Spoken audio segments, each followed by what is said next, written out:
what we, one of the other things that we get as well as weather events, an example being, we had an incident probably 2.5 years ago where we ended up with frogs on the runway. So there was a rain event, we ended up with frogs on the runway, which brought in the black-backed gulls, and we ended up with a 5 black-backed gull bird strike that occurred on arrival.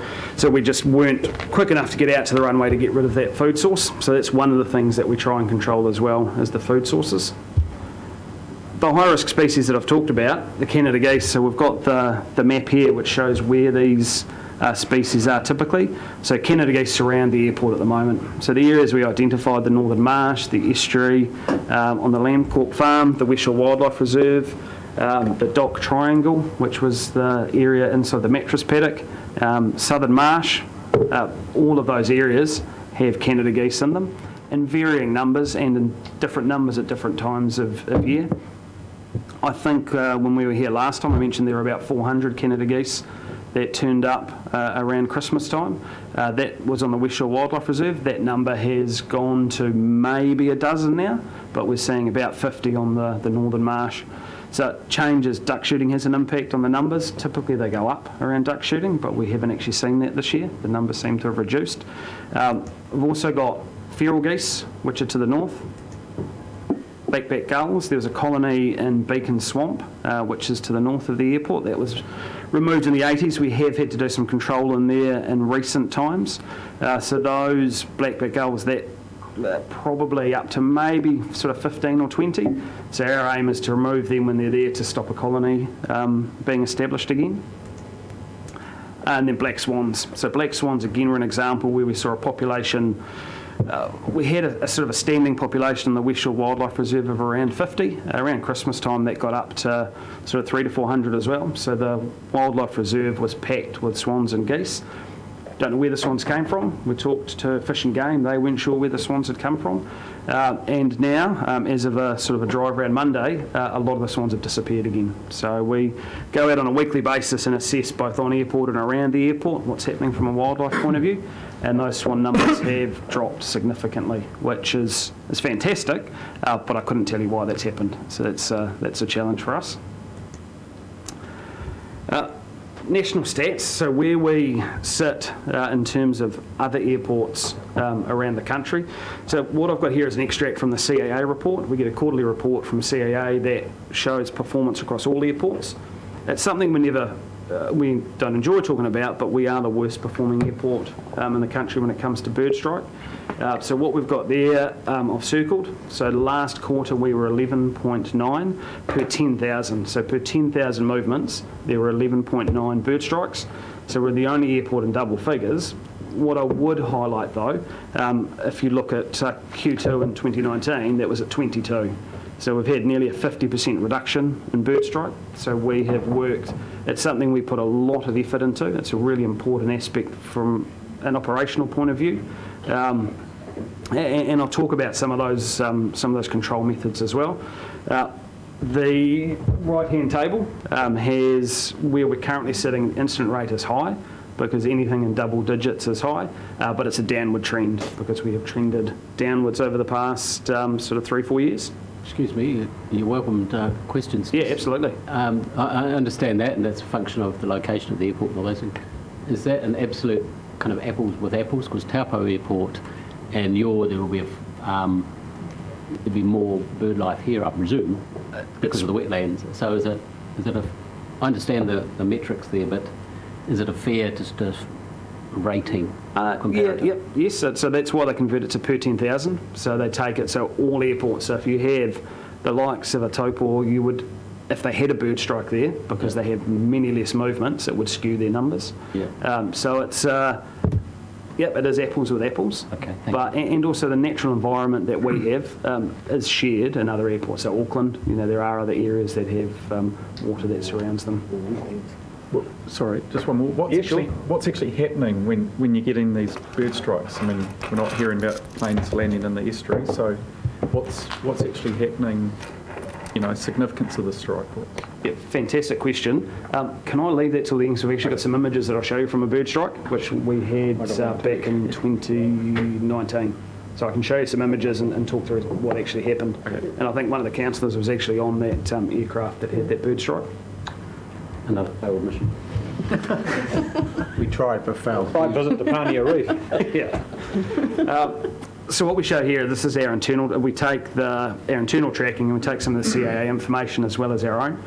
So what you can see there, the red circle is when we implemented a wildlife management plan. So we got international aviation consultants Aviashore to come over and develop a wildlife management plan for us.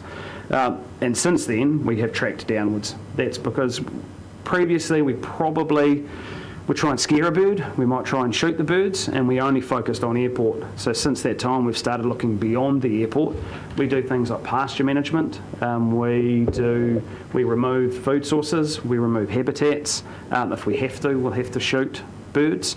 We scare birds, we do counts on a weekly basis, so we can actually track what the populations are looking like on airport.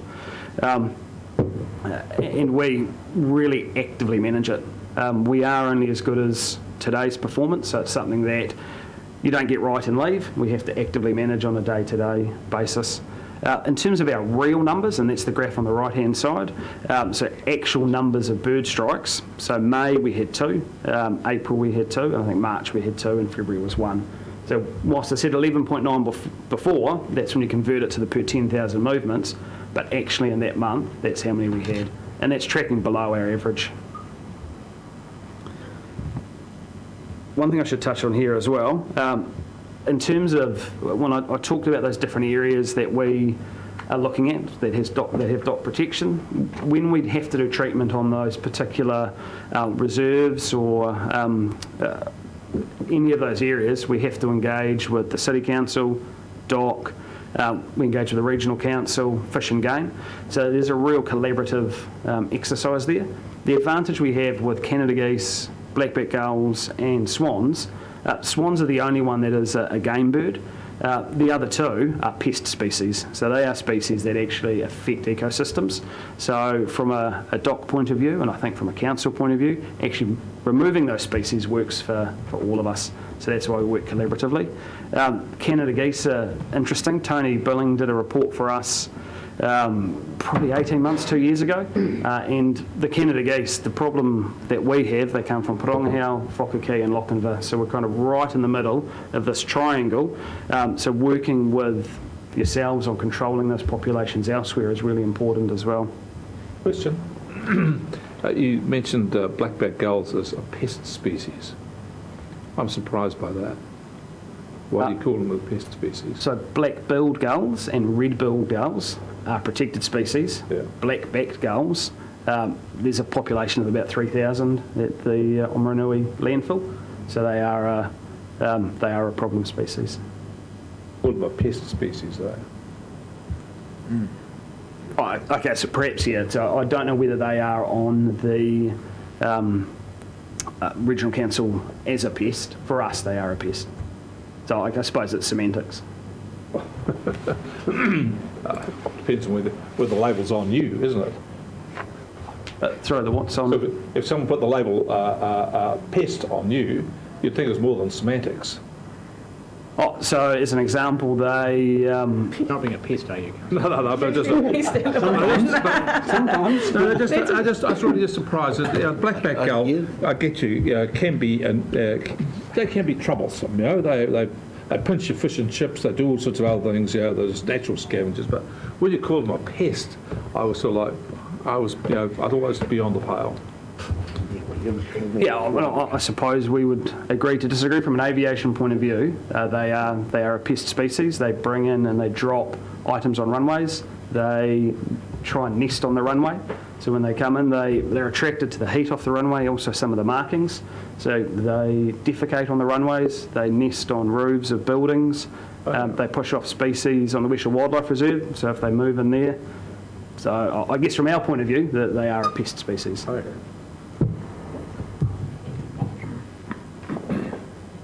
So further to your question before, so this is an example of some damage from a bird strike. So this was black-backed gulls. I guess it highlights why they're a concern for us. So this was at least 5 gulls that were hit above Beacon Swamp. This, I think, Councillor Williams, you were on this flight. this had to return. You can see the damage there. The nose cone was damaged that it had to be replaced. This So it took off, hit them. took off came above straight Beacon there. Swamp. Yep. So as it was leaving, it hit 5 blackback gulls. Had to come back, and then there was the disruption, both the disruption of the flight. Chop suey really is. Yeah, and so it's the operational impact to the airline. It's the potential hazard risk as well. I thought the plane was a pest. Did it inconvenience you? Carry on, please. I would definitely say the inconvenience would be to the airline in terms of cost, both to all of the passengers, so 68 passengers on board, and that aircraft wasn't able to leave, obviously, immediately. There are some bird strikes. If a sparrow hits a wing, an engineer will look at it. The pilot does have the option to continue. If it's on arrival, then an engineer will look at it and then make a call. So typically, the other bird strikes we've had wouldn't create the delay that something like this did.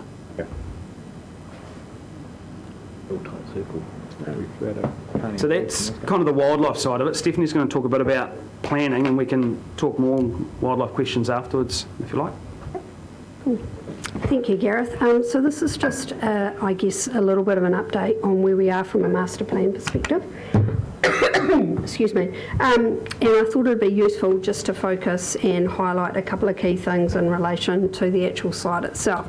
So this is Hawke's Bay Airport as we sit today, 2020/2021.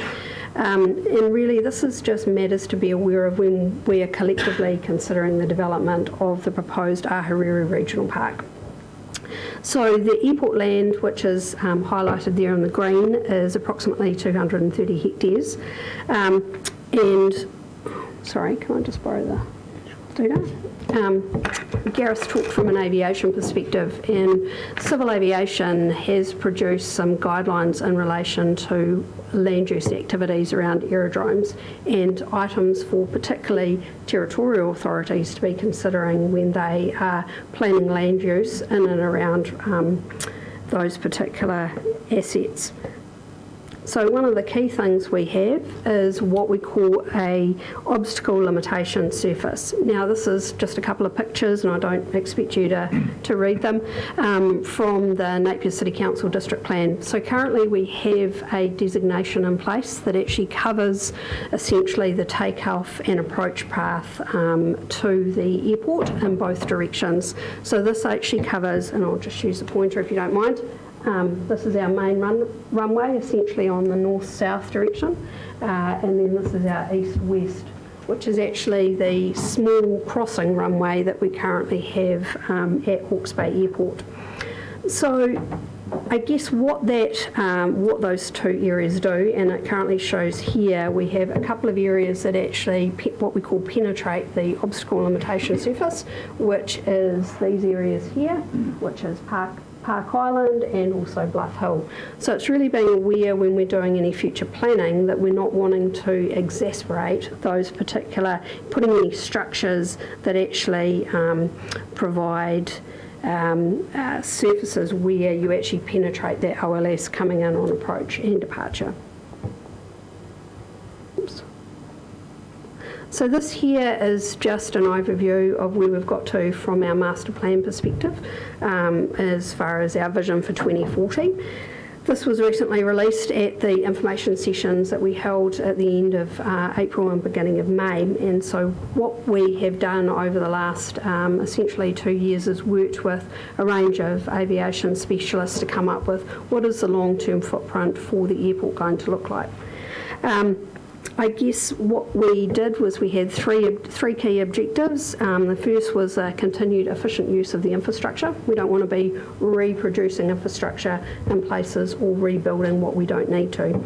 So, for example, one of the questions that's often asked is why have we rebuilt the terminal that will hopefully be open in about a month, and why didn't we put it, I don't know, further down the airfield or something like that? The reason for that is we would actually then have to recreate and build all of the additional apron infrastructure that was actually required, which is phenomenally expensive. Another key core objective was Code C jet protection to ensure that we can actually have jets coming and going. So this here shows, I'll just use the pointer again.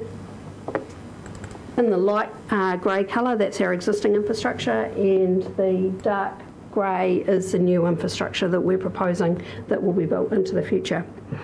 The other third objective was looking at sustainability and making sure that was at the core of everything we do. So I know when we spoke to long-term plan hearings, it was an item that Stuart mentioned as far as sustainability really is what we're wanting to ensure going forward. We sit in a very unique environment, which Gareth has pointed out, but we're trying to balance the particular aspects of both of those, not only the need for aviation, but also for the environment going forward.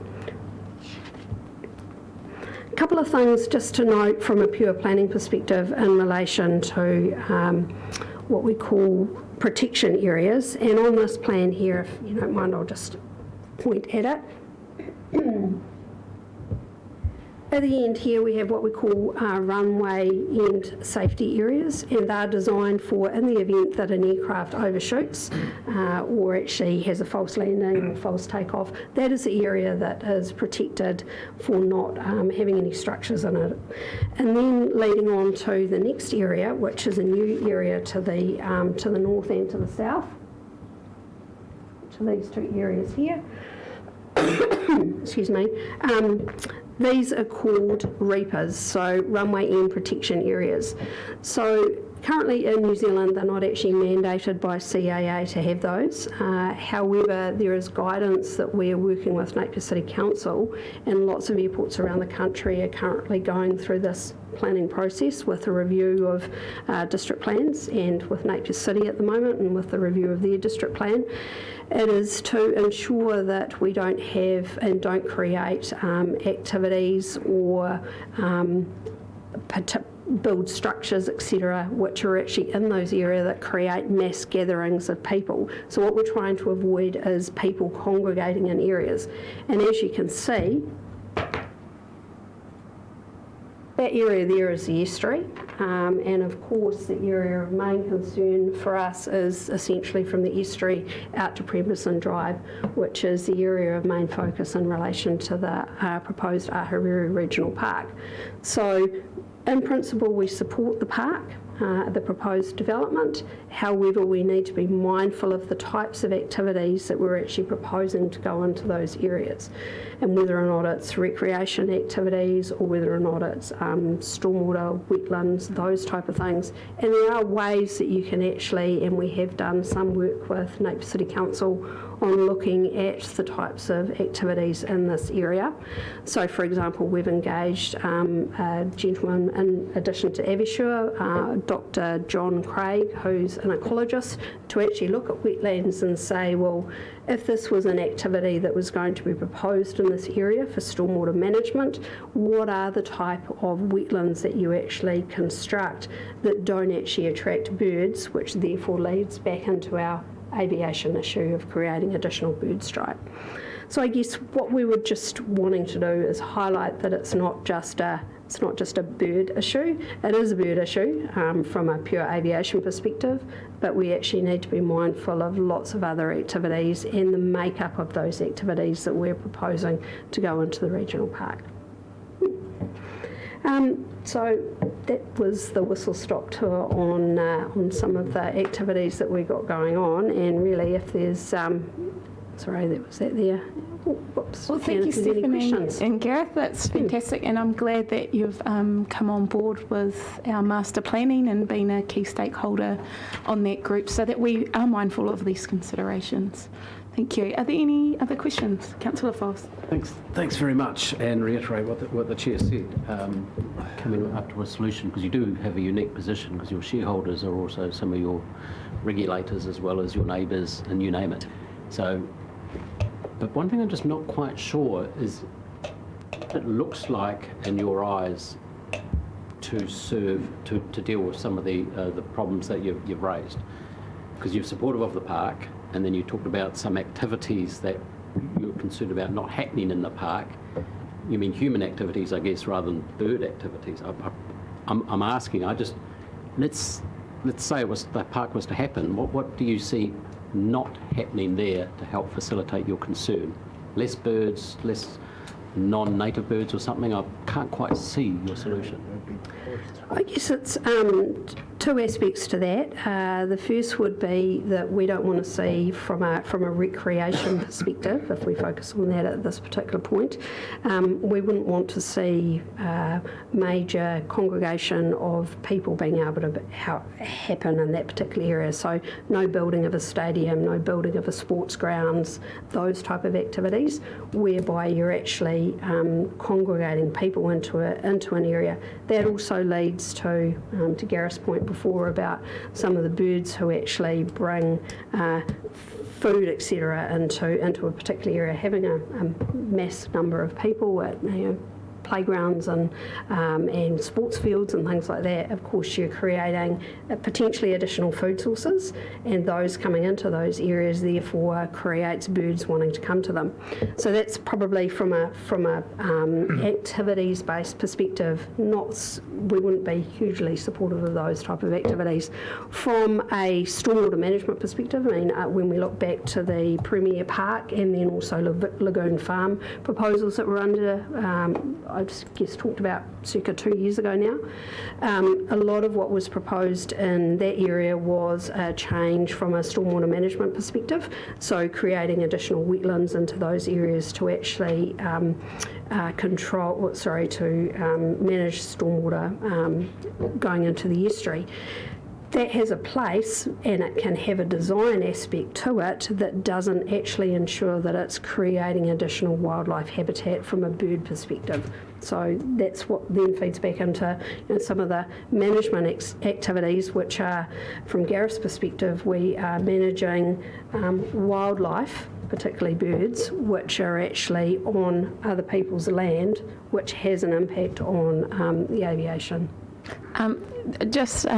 Stephanie, just for reassurance, it definitely won't be a vanity project or a sports ground or anything like that. So we're talking about a regional park. So yeah, no, that's fine. Thank you. Any other questions? I thought it was a Hinawai Park. Just a quick one on how do you get on with Doc? What's their view on it? We've got a really good relationship with DOC, so we have a variety of DOC permits. One is that in the event of a native species potentially endangering aircraft, and if the only way we can control it is to remove it on airport, we have a permit to do that. There are a whole bunch of controls around how we do that, and then reporting back to DOC. We've never had to do that. I'm not aware of many airports ever having to do it. It's a protection there if required. We also have DOC permits for control on the West Shore Wildlife Reserve, but that control on the West Shore Wildlife Reserve can only be done in conjunction with Napier City Council because they look after the management of that reserve for DOC, so we need both Napier City Council and DOC approval. We have had DOC approval for control on Beacon Swamp previously, and also on the Northern Marsh as well. Okay, thank you. Councillor Parker. I'm just intrigued here. I just started about 20, 30 years ago. I was looking to try and see if we could build a flatwater racetrack for block armour, rowing, etc. And was looking at that sort of general area. I had a meeting with the DOC because I thought they were important. And when I outlined the plan, the head of DOC at the time almost had a heart attack in front of me. It's such an thing because he explained to me that this was an area of significant importance to migratory birds, and everything we have done is to push the birds out, and so that what I'm hearing for you, I haven't actually, what I'm hearing for you is that this is being governed in the interests of the steel birds, the aluminium birds, and the other birds can sort of buzz off somewhere else. Whereas DOC had the view then that they wanted to see this place restored, whatever what mechanism was about park, about this, but they thought that the areas of land they had were insignificant for the task at hand, that this was a place where masses of birds poured into on the way north, south, all over the globe, and it should be restored in some way or form or other. But I'm not getting that impression from you at all. So how do we put this place back on the map for the birds that restores the natural habitat? Because we stole it off them. We certainly did. Yeah, I'm happy to answer that. So the species we talked about, Canada geese black-backed gulls and swans are the species we've really touched on because of their mass and the concern we have with those. We haven't talked about the kawaka, who on the Southern Marsh and the Westshore Wildlife Reserve, the royal spoonbills that come in. There's 96 species that have been identified on the Westshore Wildlife Reserve since 1980, I believe. Sure. So I've only highlighted 3 of those. Yeah. So actually, I think if you talk to Doc, removing those species would actually encourage the native species to come back, represent less of a risk both in mass flocking and the paths they fly. So the swans and the Canada geese fly the estuary from Lagoon, sorry, not from Lagoon Farm, well, they're on Lagoon Farm, but from Landcorp along the estuary to the Westshore Wildlife Reserve, directly under the approach and takeoff for the aircraft. The other birds don't tend to do that. And I think touching on one of the previous questions is you can design an environment to encourage the right species, those species that present less risk. We're not saying remove all birds, we're saying manage the high-risk species. I've got a problem with taking out the swans and the Canada geese. They don't really live here. So our own birds, I think we've got to look after. Oh, you'll find no argument from us around that. It's clear from your presentation. Any other questions, members?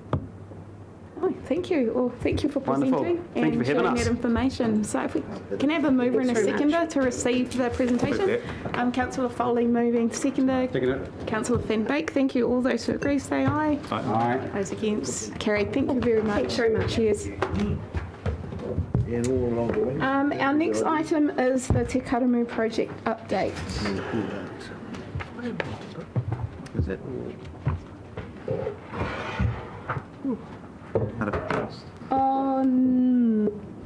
Not on my run sheet, unless they are the other way around. Actually, since they're here, we'll do them first. Sorry.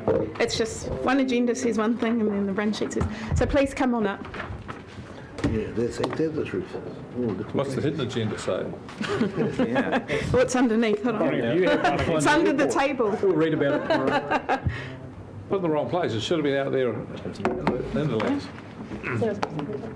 so Welcome. We have Mike and Emma. and Sarah. And Sarah. Kia ora. Welcome. Thank you. Tēnā koutou. Hi, so I don't think I've met everyone, but I'm Mike Devonshire, Chair of Te Mata Park Trust, and the people that do the real work are here beside me. So it's Emma Buttle, who's the manager of the trust, and Sarah Shaw, who's basically assistant manager, and they've been doing the mahi for the last sort of couple of years, really. So the purpose of today is for us to update Council about where we're at. We have some challenges. We would also like to understand, or for you to understand, what our objectives and how we're organised. We have some achievements that we'd like to share with you, and we'd sort of walk through where we're going with respect to our engagement with our community, particularly schools and volunteers. We'll run through the budget and show where Hawke's Bay Regional Council support us. And would like to sort of give you an update on Ngā Tapuna, which has been 1.5 years in the making, and is probably the most significant document that the Trust has produced. And we'll just walk through where we're heading. And obviously, thank you for your support. Okay, so we are a recreational magnet, there's no doubt about it. We have at least 1 million visitors a year into our park. We're covenanted and protected. We get great support from QEII, Troy. I think you'll be hearing from him a bit later. But you know, the fact of the matter is we are under extreme pressure because of this popularity. You know, we've got things, major issues on the road. We're deeply engaged with the District Council around how that can be managed going forward. They own the road, so we have to engage with them around that. And there's increasing pressure on the infrastructure which we provide. Obviously, you need to balance that against all the recreational and environmental issues. So it's a balancing act, no doubt about it. And then there's other things that have somewhat unsavoury that we're dealing with. And that's probably across the region with respect to elements that come into the park and undertake certain activities. So, you know, that's an issue, particularly for the management. We obviously have a heavy reliance on volunteers, which we're very, very grateful for, and we're working hard in the area, but many of them have helped us for many, many years. And like everything, you know, they're not going to last forever. We just have physical park management issues around maintenance and just the wealth of pressure of new activities, particularly e-biking, that basically creates greater stresses on existing infrastructure. You know, the heavier bikes, there's more journeys, maybe less awareness of some of the newer riders on these bikes about how they should operate, which creates further risks. And fundamentally, we are very limited in the amount of resource that we do have. Both Emma and Sarah could, you know, we'd probably need 4 or 5 of them if we were going to effectively manage the park, I guess, in a perfect world. But the world's not perfect, so we get on and we do quite well. Right, so our objectives. There, we sustain, enhance, protect and maintain Te Mata Park's outstanding natural features and open spaces. So, and there's some specific ones there. Probably the first one's the most important one around our relationship with tangata whenua and then weaving the voice of mana whenua into the planning and policy making of the park, and I think we've been relatively successful in doing that. And I'll give you some more detail on that, but there are many challenges, and if we're to enhance and integrate Te Mata Park as an integral part of the manga, we have to korero. And we've learnt through recent challenges in the community that is the only way to get a better outcome. So we're very proud of where we're heading in that direction. Fundamentally, you need to understand what the users in the park are doing and what they want. So we have structures around that we do ask them regularly. And one of our key issues is building significant resources, financial resources, to enhance, protect and sustain. So we are a private organisation, but we're there for the benefit of the public. So we have to tell our story and we have to plan accordingly. Obviously, as guardians, as kariaki, we just have to nurture the environment. And in our trust deed, it identifies the recreational, spiritual, cultural and educational benefit of the public. That's what we're there to do. And one of the key things we've been working on through Ngā Tapuna is working on revegetation and biodiversity, increasing that. And we play a part within the wider ecosystem anyway. So being cognizant of what's going on outside of the park is fundamental, because we are a key point. Right, so how are we organised? So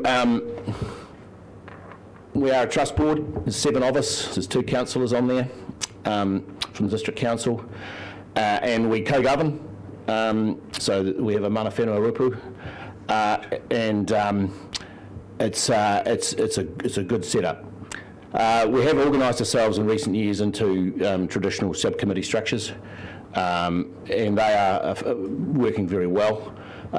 Everything has a terms of reference, as you'd expect, and linked into an overall plan and strategy.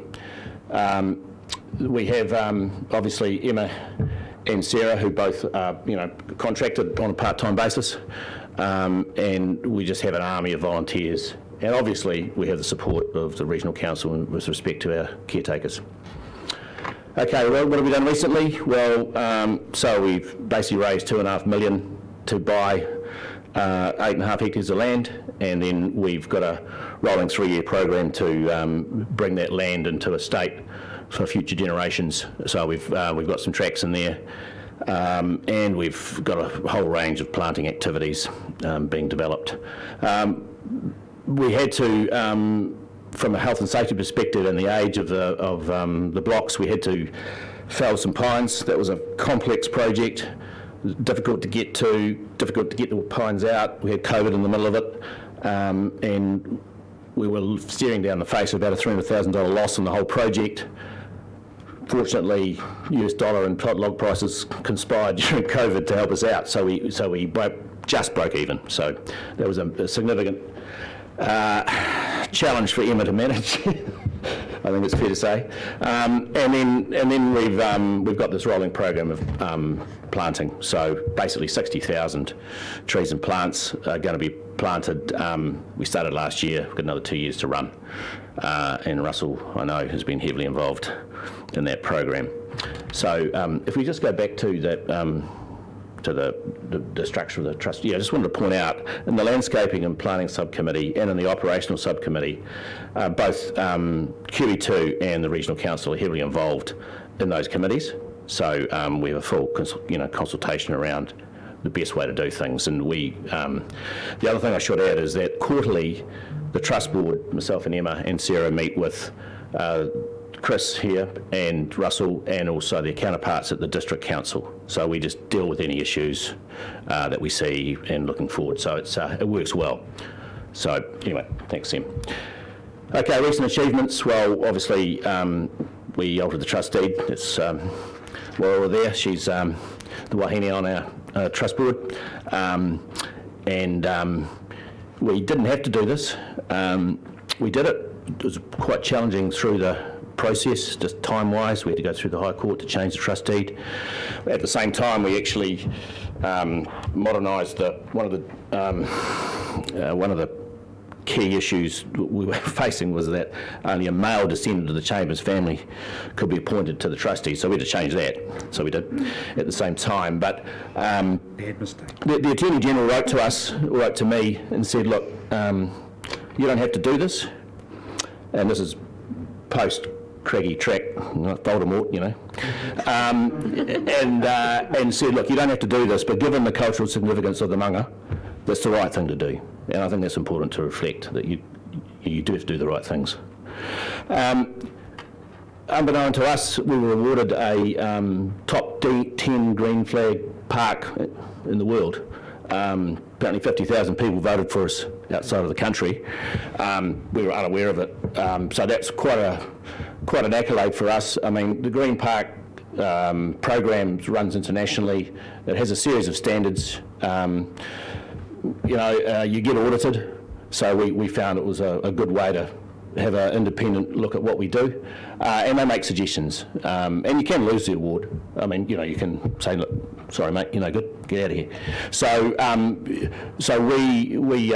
we treasure that, and we're very proud of that. And then on the right, there, Ngātapuna, which that's actually that's an eagle there or a hawk, and that is what's going to drive us forward. We're very proud of that. And it's a year and a half in the making, and we're nearly there. So what have we done recently as well? Well, Peak House has had a bit of a refurbishment, and the operator there has been hugely successful in lifting the profile. When we ask our people that come into the park, what do you want? Well, we quite like a cup of tea sometimes, and a nice environment to chat, and they've certainly provided that, and it's a function centre. So yeah, great feedback on that all round. We've invested into our digital footprint as well, so we have a new website. There's a whole bunch of content that will flow off the back of the completion of Ngātapuna, so there's more to watch there. And we've had and we've implemented another thing we asked the people was do you find it easy getting around in there? And they go, no, because we don't understand the signage. So that's a significant program which Sarah's been heavily involved with, and that's ongoing as well.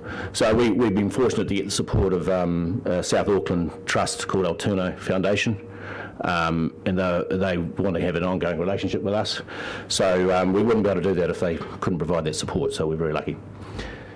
Okay, you may not be aware, but we purchased Triple Peaks some 4 years ago, I think now, Emma. Our major concern there was twofold. One, the safety of the event was becoming compromised. We thought that it was a risk for us to be continued to be involved when we just felt that people were going to get hurt. And secondly, it's such a great community event, and it's good for the local community. in the sense that we get about 800 people competing. At least a quarter of the competitors come from out of the region, and then all the people associated with them, supporting them. So, everyone benefits, from an economic point of view, and also we get, there's a flow-on benefit to community groups. So that's been going very well. Emma has run that for that period, but she's hopefully handing that over because you've got many other things to do. The other thing is the establishment of the Ronga Ropu. Tyne Nelson has been instrumental in leading that. That's our view here is we need the engagement of the community. We need to learn about how to make this work, but also the community need to learn as they go as well, and it's a benefit to them. So that's been exciting.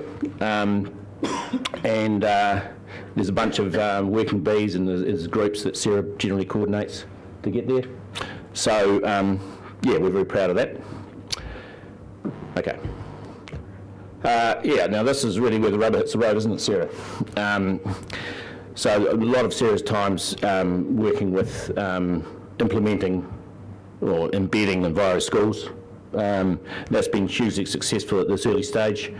There's educational hikoi that are ongoing, and the focus on developing, different levels of engagement at different age groups is very effective. We also have a Schools for Trees Karakia program. So you adopt a small area and then you look after that. So you look after that tree, and you look after that little area surrounding the tree. So that's a lifelong engagement, we believe.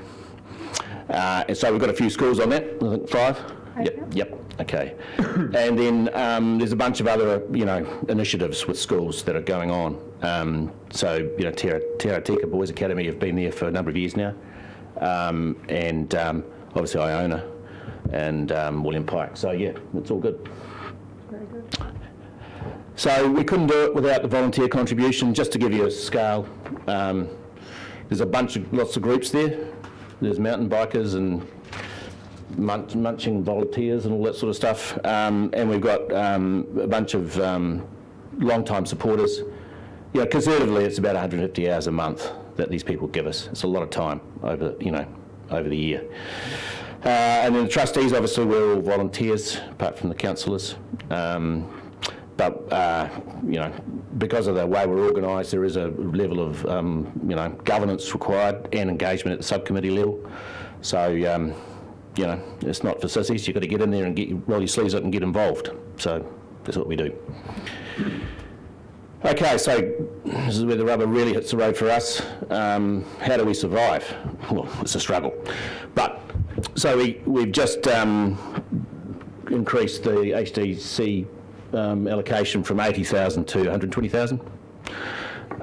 So that's be ongoing for the next 3 years. We obviously get the support from the Regional Council, which is in the form of the 2 caretakers, Alex and Alex, who effectively spend half a week in here each, so that's 1 FTE.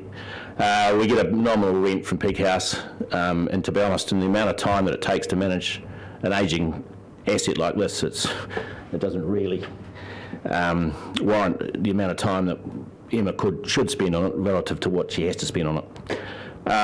We get a bit of peppercorn rental from the Unison and grazing fees. The grazing fees are a necessary evil. We really graze just to keep the fire risk down. And with a bunch of people that go in there with dogs and what have you, it's a bit of a challenge at times, but we go all right. And then obviously we get an income from Triple Peaks, a dividend. So the dividend, we take 40% of the dividend to the trust board, 40% goes to the people that actually run it, the managers, and 20% goes to the mountain bike club who provide all the marshalling and stuff on the day. So, very much share the load there. We have a heavy reliance on specific project funding and donations from charitable trusts. And so I'll just work through operational versus project revenue and costs. So we'll just get onto that now. I mean, at the end of the day, there's ever increasing demand, so ever increasing need for projects. With our Ngāta Puna being complete, underneath that there is a list of projects, about 100 projects for the next 100 years, if you like, and we're always adding to them. They need to be prioritised, and we can only do them if we get funded. Right, so what does it cost to run the park? So basically it costs us about $422,000 a year, so we've just done our budgets, and we know that we're going to get $327,000. So every time, the 1st of July, when Emma gets out of bed, she knows she's $95,000 down the hole. So that she's got to go find that money. And Sarah too. But and then we are forecast on our projects we have in the pipe. So yeah, there it is, $365,000 this year of costs, $226 and $16 flowing through, and the revenue doesn't match. So if you see that the bottom line there, we have a shortfall, significant each year. Generally, we don't undertake a project without actually having it funded. So whilst there's a shortfall showing there, what it says to me there is that we have to go and find, from a project perspective, we won't start that project until we've found that money. But that's just what we face. That's the reality of running Te Mata Park. So, I think we have a mutual view of the world, the Regional Council in Te Mata Park, and we're very fortunate to have I guess a joined up way of thinking about what we do, how we are the kaitiaki of what we're charged with. So our quarterly meetings are good. We're very fortunate that Russell provides ongoing input into particularly the operational subcommittee, and also our planning around the new block Tikahika and our forestry project, and also there's ongoing discussions around development of wetlands and things like that as well. So we're very fortunate to have that level of support. Pest control, that's becoming a bit of an issue for us, as it is around the region. We value that support, and we are currently facing further challenges with cats and rabbits and hares and stuff. So probably something nothing that you guys don't know about, I suppose, in a wider sense, but it is an ongoing challenge for us. Here they are, A&A, Alex and Alex. They're a very valuable resource. They love working up there. They love working together. Everyone sort of gives them a wave when they're up there, and they enjoy the Karamū, but they're generally working pretty hard. So again, we're very fortunate to know all the things they can do. They're pretty skilled, I think. And spraying, so that is a huge task in terms of getting on top of pests in that respect. And at the end of the day, if we had them full time, if we had 2 FTEs, it would be a lot better for us. But it's not how it is currently. But we'll take it if it's offered. So Work to do up there. there is plenty of work to do up there. Okay, so Ngā Tapuna, as I say, it sets a 100-year vision for us around how we're going to, and it'll set the scene for our detailed management plans.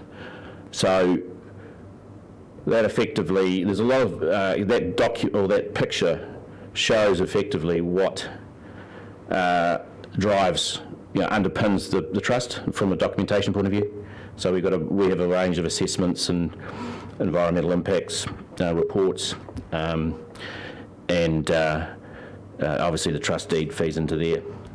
And you go down to a level of granularity which is quite detailed around asset management and stuff like that. So effectively that sets out our pathway, and that document will be shared, and I think Russell's seen, and maybe Chris has seen a couple of drafts of this, but we're getting there. One of the key issues for us is through engagement with mana whenua is to get an idea of where the priorities need to lie. So there's a list of 100 projects. You can imagine it takes a while to go back to Hapu or whatever, come back to us. So that process is underway right now. Hopefully done at a detailed level. Okay, so the guiding principles. Whakapapa, mana ake, waua, kouta hitanga. whānau, ngā tanga, Mauri, I haven't got my glasses on here, Ngāhi, I should know this off by heart, and Aika. This has been a bit of a journey for the trustees, and we're fortunate that mana whenua are fully engaged on this and sort of in a way leading us. So I don't think this should be, it's not contentious. It's certainly something that we're getting a huge positive feedback, particularly through some of the engagement we're having in the community. So yeah, it is what it is. So what's coming up? Quite a lot. So we've got the signage. Sarah's leading a project around digital storage of the archives, supported by the Knowledge Bank. We've got an overview of the potential for developing and extending our wetlands through the park. That's in conjunction with Rotary and NZ Landcare Trust. The Enviro Schools program is very much at the heart and centre of what we're doing. So that's, again, we get support from the Regional Council there through their program. And then there's just the ongoing, planting, which is pretty intense at the moment. And that's 1 billion trees. Yep. Funded that. The corridor management plan I referred to before, and we got Tairua Road and the Summit Road. The infrastructure, so the Peak House was built in 1965. The water system is about the same age, so that's just ongoing upgrade of the infrastructure there is required. We have a composting toilet about to go into the Redwoods at some point this year. That's the vestige of some funding that came from the Regional Council some years ago. We've still got that money there devoted to that project. We need to have a comprehensive audit, a track audit. We've just adopted the dock standards for development of new tracks. So in our new block, we've built those according to the dock standard. So we just need to not retrofit or look back at upgrading all the existing tracks, but we just need to take note of where there's probably areas that are a little dangerous. So we just need to get that independently audited, and there's a cost to that. We've got a bunch of new projects projects to finish within Tikahika. So there's a wetlands area there, and there's a bunch of picnic areas. Yeah, there's quite a lot to be done there, I think, Em. Connectivity is a big thing for us. So the cycleway that's just been completed, that joint project with the district and regional, which I think most of you were there the other day.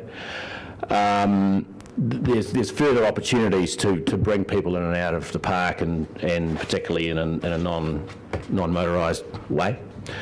So we just continue to work on that with a community focus. The amount of time that is spent communicating around the community with our volunteer groups and other groups, telling our story, answering questions, that's really Sarah and Emma are working hard on that. And one of the key things that mana whenua are sort of working with us on is the establishment of Waharoa in Po. That's a project in its own right, so take a bit of working through, but it's pretty exciting actually. So there we go. Any questions? Thank you for your support. Oh, thank you, Mike and the team and the trust for all you do. And I know my whānau loves to come up to Te Mata, and the rongoa plants that you've got in there, will bring so much more value. So thank you for all you do. Are there any burning questions? Just an acknowledgement. There is one problem though. I think the peak is getting higher because it seems to get harder for me to walk up. Address that. Sorry, I can't help that. But just thank you again so much. Many of the public probably just see it almost as a regional park, not understanding the structure. And there may be many lessons there for us to look at another day. Because I'm not sure we'd have a park which over 1 million users would go through a year. And on that basis, I think we're getting a bargain. So thanks so much for all the effort that you're doing, and it is such an asset. And particularly, I imagine that there's a bit of courage and confrontation of some long-held structures you've undergone in the last year, and we've landed. It just seems so good. I'd just love to learn so much more about that journey at another time, but you're setting yourself up future-proofing. So thanks again to all of you. Thank you very much. Yeah. Can I please have a mover and a seconder to receive the presentation? Councillor Foss and Councillor Van Beek. All those who agree say aye. Aye. Those against. Thank you very much. Thank you very much. Shannon and Sarah too. Hawke Te Karamū project update.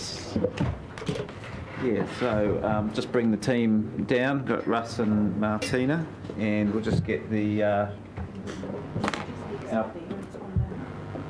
presentation on the go.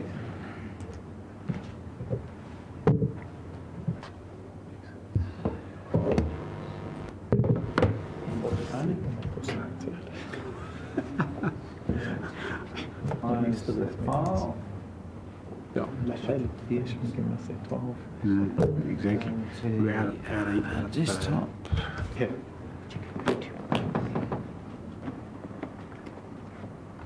Keep that one there.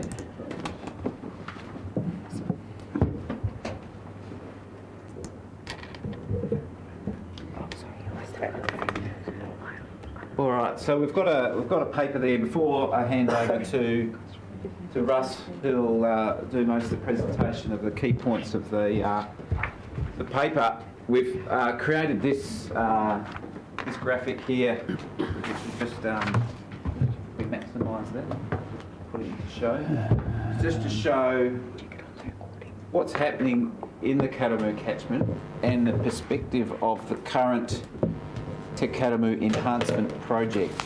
Because I thought it's important that everyone just understands what's happening, the totality of what's happening in the catchment and the current scope of the Te Karamū enhancement project. So obviously the asset management group operates a drainage network within the catchment, and as part of that there's a dedicated targeted rate scheme called Te Karamū Enhancement Project, and that's the basis of the paper. But there's a whole bunch of other stuff that's contributing to the water, particularly the water quality outcomes in the catchment. So we've got Landcare Trust and Nathan working mostly in the rural environment with community, looking at projects to improve water quality. We've got Hastings District Council who have to reapply for their stormwater discharge consent in 2023 and are commencing that process. That will very likely need to address all the new tank rules and the limits, etc., on water quality. The Regional Council itself has 4 pump stations in that catchment to consent, and likewise will need to meet all of the limits set by the tank plan change, and indeed start monitoring a lot of those discharges. And then we've got the whole of the integrated catchment management team, basically Ian's team in that area as well, and they're doing a heap of work on the science and also the biosecurity, biodiversity, and looking at our number one stressor being sediment. So I guess the context of this particular paper, which is the Te Karamū Enhancement Project, which is a small project targeted by ratepayers specifically in that catchment, is quite small to the totality of everything that's occurring. And the other thing that's occurring within the asset management group is a review of the Karamū catchment itself, or in terms of our scheme within that catchment. And so that's one of our top 3 priority reviews that we spoke to you about through the LTP process. So it's the Te Karamū catchment along with the Napier urban streams and the Wairoa River are really our top 3 scheme areas that we're looking into in the new LTP year, and we've taken on additional resources to help us with that. So that's a bit of a broad context. I don't know, Ian, if you've got anything else you want to add in terms of the ICM. work? Not particularly, other than one of the big initiatives we bought in the current funding model we've got is the catchment collectors. So off the bank of the tent policy, we're playing a role with Zen Harding now working for us to support, facilitate, encourage the collectives, so they need to take action themselves and at place. Zan hasn't been with us long, but we're seeing that being quite a significant tool for us to move into a very supportive, facilitative role and encourage groups to work amongst themselves to achieve the water quality outcomes that Chris had rightly said was probably our biggest contribution to this initially, was understanding, well, what are the issues and what's driving them. So there was a major science investment both in quality and quantity, because there are quantity challenges across the Karamū catchment that you're all very familiar with, particularly at the top end of the catchment. And so understanding all of that and then pulling it together into action at place through collectives is kind of our focus. Okay, so with that introduction, I'll hand over to Russ to just take you through a bit of a history, what we've achieved over the last few years, and in the terms of the scope of that project, what the team are looking at in terms of the future opportunities. But before I do hand over, just so everyone understands that the Te Karamū enhancement strategy was created with certain outcomes in mind, and so there's no direct link to water quality under the current scope of that project. So it's around controlling plant pests and animals, protecting and preserving the existing animals and plants that are desirable in our environment, to re-establish Indigenous ecosystems and protect and enhance cultural, social and recreational outcomes. So although water quality can be improved as a byproduct of those activities, I just wanted to point out it's not there in primacy in terms of key outcome. So Russ, hand over to you just to take through the key points, and I think we've got a few photos of projects and things there as well. Thanks, Chris. That's a fantastic introduction, and yeah, good afternoon, everyone. We are running a little bit late, so I'll keep it brief. My task is really to update the committee on where we're at. We did bring a report to you back in September last year, 2020, on the Te Karamū Enhancement Project, and the committee at the time requested we return with an update of the remaining 5 years of the project, of where we're going. So we did report back in September that we, through the 10-year 2016 to 2025 duration of the project, we were 77% through the priority planting that we had identified in the report. We're still at that place, and with the winter planting that we are currently engaged with, and thank you to the councillors who were out over the weekend. I was in Taranaki, so apologies for not being there, but I believe Stevie Smith did a great job, and well done to Ben, Hawke's Bay app, for a great video that we've got on the website. Yeah, with the planting in this winter, we'll take that amount to 9.4 hectares, which is the 100% mark of the priority planting that was identified over 10 years. We're halfway through that program. So credit to the team. It really is a small team. We've got Rod Dixon and Stevie Smith and myself. And yeah, it's working with people. So I just want to acknowledge those guys and the soft skills that they have of working with people, with school groups, with communities, with mana whenua. It's an amazing result that these few guys have achieved. So 9.4 hectares, if we consider that being 94,000 square metres, it probably puts it in a slightly different context within a river berm. So looking forward, and a great introduction, Chris, thank you for that. We really do play a very small role in the big picture of the Karamū. So I just wanted to quickly point out a few spots where we do have some amazing planting along the Karamū. This would be just downstream from State Highway 2, Ruahapia, with the marae being on the left-hand side over that way, Gulflands here. So this really is the key, and I'm not sure how well you'll see it in the current setup lighting-wise, but it should be a handout in your pack.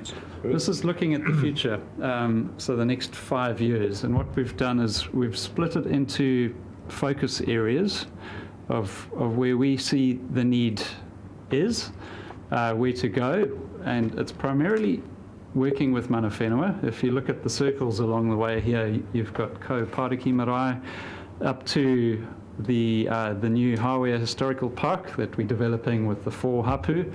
And then around so that includes Waipatu and Ruahapia. And then sorry, this was Ko Pariki there. And then we head across into Havelock North, where we've got extensive planting already below Mary Doyle, and quite mature planting. It brings on a new challenge of level of service, where the community almost expect it to be a park-like, highly manicured amenity setting, and it's getting that sort of use. Adjacent to that, just off Lipscomb Crescent, is the new Sir James Wattie retirement facility, Ryman Development, and so we're anticipating a connection to be made through there with those clients of Ryman looking for a higher level of service than we currently provide. We head across to Pukahu, and many of you would have been down at the Bostock planting on the weekend. So that's working in with businesses, as well as fish and game, forest and birds, not fish and game. And then we head up to a new area that we're looking at, which is Iron Gate. So not this last weekend, the one prior, we had a planting day with forest and bird Hastings, and put about 1,500 native plants in the ground in a newly developed wetland. I have a photo of that coming up shortly.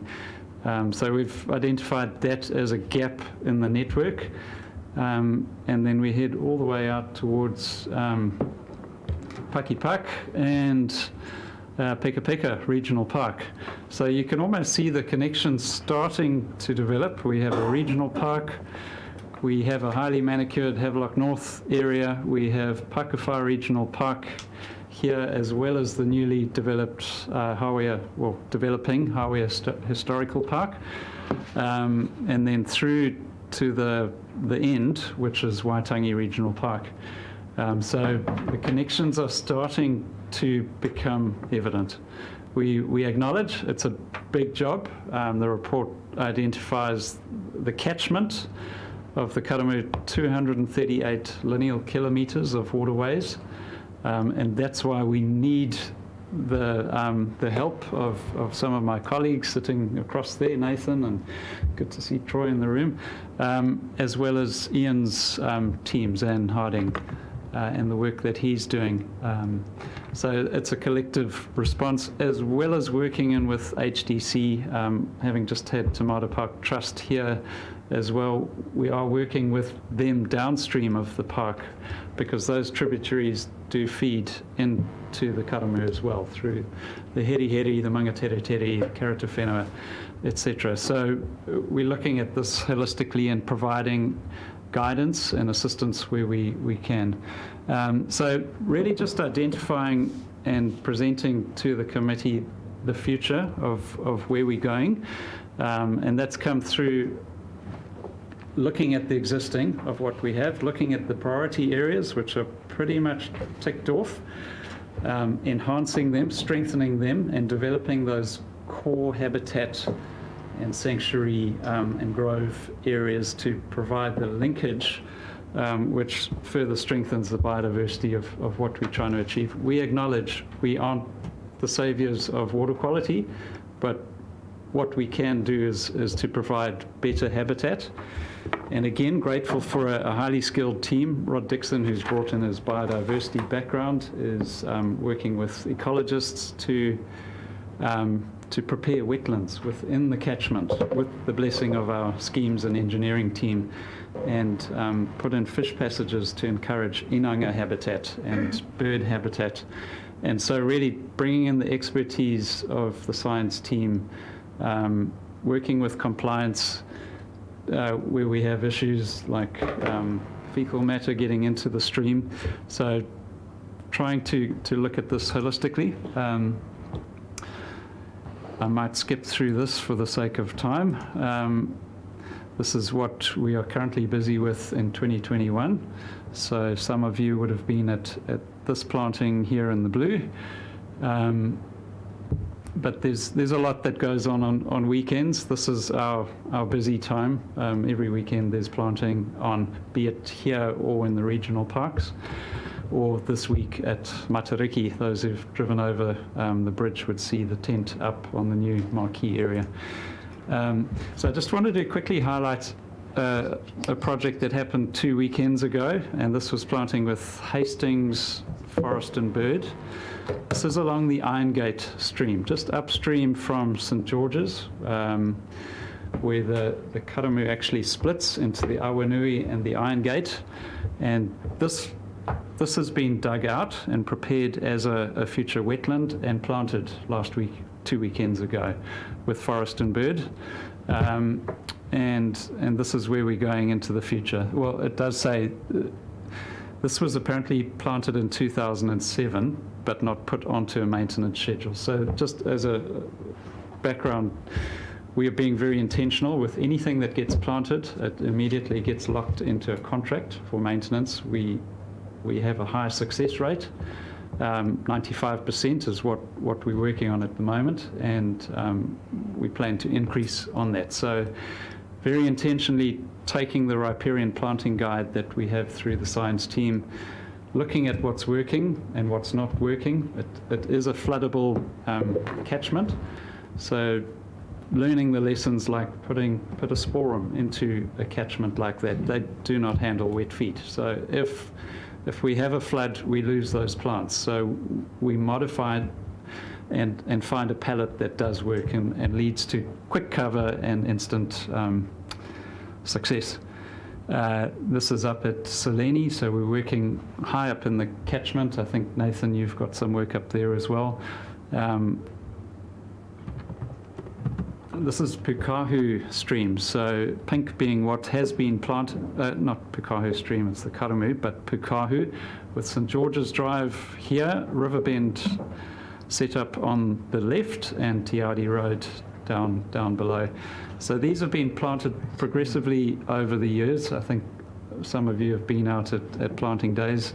This was 3 years ago, 2 years ago, last year, and now we're heading into to strengthen that with planting up of the confluence. This is where the Awanui goes off, up towards Pakawa and Peka Peka, and this is the Irongate stream heading up towards Bridge Pa, basically. So that's just a little taste of what's being done here. We're working with neighbours, farming neighbours, and this has been done already. This is what's currently going to get planted in 2 weekends' time. This was planted as a bit of a trial to incorporate the scheme's requirement for maintenance and native planting. So there's a strip in between where a digger can move if required to pull debris out of the stream to avoid blockages and that sort of thing. Up this way would be the Bostock planting, which is probably up where the cursor is now and moving this way.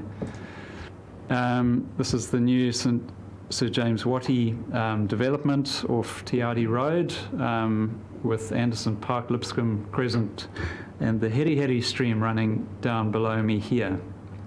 It is important to point out as well that the maintenance of the Havelock North tributaries is managed by Hastings District Council Stormwater team. So we're strengthening that relationship to ensure what is coming into the Karamū has had the opportunity to be filtered to the best possibility it can be done. This again was a 2007 hotspot planting, which wasn't put on a maintenance contract. We are strengthening this up by infill planting. And in time, there will be a walking cycling link that goes from Bridgepower all the way down to Havelock North. So this is part of the approved LTP process. So this is working with neighbours. This is the Mangatereteri stream up very close to where the 2016 contamination occurred near tomato mushrooms, and working with neighbours to strengthen that planting.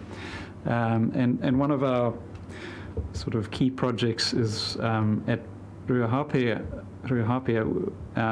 We've just had a really good chat with a chap called Charles Rapatini, working now for Hastings District Council. And this is the site of the Karamū pā, basically where my cursor is. And we've previously planted up this area. We're moving into this spot in the coming year. You would have noticed if driving from down the Karamū towards Mangatereteri that last year we removed a whole lot of willow in that spot and mulched it in preparation for future development of that space. And again, working in with neighbours this way and back towards Flanders and up towards Havelock North. We have 2 volunteers who come out on weekends and assist with planting and maintenance in that area. One of them happens to be the Alex that Mike just referred to as a Tomato Park caretaker. Hawea Historical Park, also part of the diverted Karamū stream with the Raupari running under the stream, under the Pakawhai Road here. This is a work in progress, and I've been out there on weekends with Councillor Barker and Graham, as well as some of the community planting kahikatea along the berm here. So this is going to be further strengthened this planting season with the Hawea Historical Park Management Committee. And then just other work that we're involved in. This is Waitangi, and this is down on the Tukituk, working in with the Clive Community Group, and on the other right bank, the Hamoana Group. So really just a quick update of where we've been, where we're going, and acknowledging we play a very small part in the big picture. So happy to answer any questions. Thanks, Russell, for all your great mahi. Do we have any questions for Russell? Councillor Barker? Yeah, Russell, I just want to turn you to, on our report here, page 65 of 85. I'm going to be on an issue I've raised almost every year for as long as I've been here. Here's a picture, and it's a beautiful picture of it, nicely landscaped, the Karamū, banks on either side. But to me, it is a completely unnatural thing. There is no shade for the river. And one of the problems we have is that the river gets the sunlight on it, and it warms up, and then we get all of this weed and so on gone. There's no cooling here. And this is a river bed which has been designed by the engineers to make sure it flows really smoothly, get all of that. But the environmentalists have had no say in this. So are we going to get ourselves to a position where all of these plantings will have, the river will be shaded?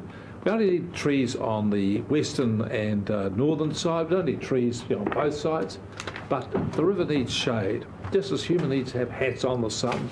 We're just leaving it bare. It was never meant to be like that. So I can, I guess, comment on our direction on that. So obviously, the Te Karamū scheme will be under review, and one of the things we'll be looking at is the capacity of all those channels in relation to its function and also its form. So we will be working to I guess, improve the environmental outcomes of those schemes, but one of the inputs is the actual flood protection performance, and so that's always been a nervousness in the past. Without the evidence and without the modelling, we often feel uncertain changing that environment, because it effectively will lower the level of service by increasing the resistance. And so that's something we will do through that process. So we're on that journey, but it will take some time to get there. The other thing we're doing is in our rivers, developing a comprehensive strategic planting program to move away from an ad hoc annual type planting program. And then after we've completed that, we'll also be looking at, for all of our schemes, more of a strategic approach to planting those areas in addition to what Russ and the team are doing. So we're setting the direction, but there's a huge amount of work to be able to do that in confidence and then put our hand on our heart and say we're still providing the same level of service in terms of flood control and drainage to the community. Can't see how Shade for the River excludes engineering considerations. No, so we need to put the two together to get it right. Thank you. Councillor Van Beek. Yeah, pity that you actually didn't mention the Raupari Regional Park, where extensive planting is occurring as well, paid for by the landowners. I have a difficult visit to make at some stage to Kaupatiki Marae, and it's to do with the Clive River and the sediment that we have got there. Yes. And as a councillor, I am hoping to give them the good message that we will do everything we can to stop sediment reoccurring into the Clive River. What are we doing specifically in the Karamū to actually stop sediment from happening? Because we're doing a lot of planting, and that's really great, and it's really good, and I share the sentiments of Councillor Barker that we actually don't working on shade, because shade is the real key issue in the Raupari. But from a sediment perspective, can I have confidence that we do the utmost to actually stop sediment going into the Karamū? And are we doing anything specific? So I guess the secondary outcome of a lot of this riparian planting is it will trap sediment before it gets in major events. And I guess the other part is looking at what's happening in the whole of the catchment through Ian's team, in terms of working with those catchment collectives, etc., etc. So I think it's probably an unfair question for Russ, given the narrow scope of his particular project. But I think it's a good question to us collectively. When I look at what, in terms of those regulatory environments, Hastings has to reapply for its stormwater consent. So there will be, I think, direct action around sediment and managing sediment load, removing sediment. Regional Council has 4 pump stations on drainage schemes that we need to consent. And so, again, I'm sure that there'll be new stricter controls over the amount of sediments being passed through those particular schemes. And then it's working with all of the landowners who, I guess most of our high-risk land is outside of that catchment. And maybe Ian can chip in with some of the work that Zahn's doing. Yeah, it's a good question, Councillor, and I think, sediment is a product of land use and then the practice on it. And sediment's going to arrive in this catchment for a number of sources. There's obviously extensive cropland throughout the region, and sheet erosion will take it in there. There's stormwater inputs. There's limited but some more sort of hill country environments that will contribute to it. Ultimately, though, it's really working with collectives in bringing in best practice, guidance, and then supporting them and change the way they run their farm or horticultural operation. The challenge with a system like the Karamū is it's probably relatively easy to get in there in terms of sediment arriving in the system, unlike our typically our gravel bed systems, which are prone to and subject to extreme hydrological events, floods. The Karamū doesn't. So once it's in, it's hard to get it out and will stay and persist for some time. So what you see now is a product of historical land use and land practice. We can change all of that, and people are willing to do that and are active in participating in doing that. It's going to stop further sediment getting in, but it's not going to quickly remove what's in there. I could probably just... Sorry? Sorry, just to add to to the two questions, maybe with your meeting with Ko Pariki, we do actively engage with them. We look after the Operation Pariki component of the planting, so you will find it's a heavily planted, well-maintained spot. We regularly meet with Tom and Margie Maguire and Aki Piper, so it is quite a special part of the network. I recently took Rebecca from the comms team out there just to show her what we have, and then maybe referring back to Councillor Barker's question, it is hard when you have a wider stretch of waterway, which is why the team are targeting the upper reaches, the catchment, where the tributary may be 300 millimetres wide, and you can put a carex plant in which shades that part of the network. When we get down in the lower reaches, that's a bit harder to achieve, but there's no better time to plant than now, bearing in mind we have slower growing indigenous species, so it takes time, but that's no excuse to not get into it. Oh, I have Councillor Foster and Councillor. Oh, thank you, and thanks for putting us in that context of the paper's really the narrow part of what you were tasked 4 or 5 years ago. But I do think the paper or the project's misnamed because it's more, I think, to Karamū tree planting strategy in those targeted areas, because there's a lot of things not in the strategy that have been touched upon, which I'd like to touch on here.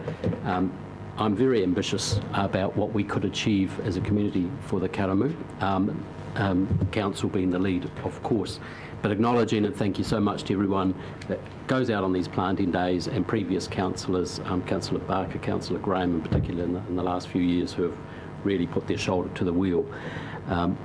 In the paper, I think by the end of next year you'll have about 9.4 hectares or thereabouts. Everything goes to plan. My question to you is, what is possible?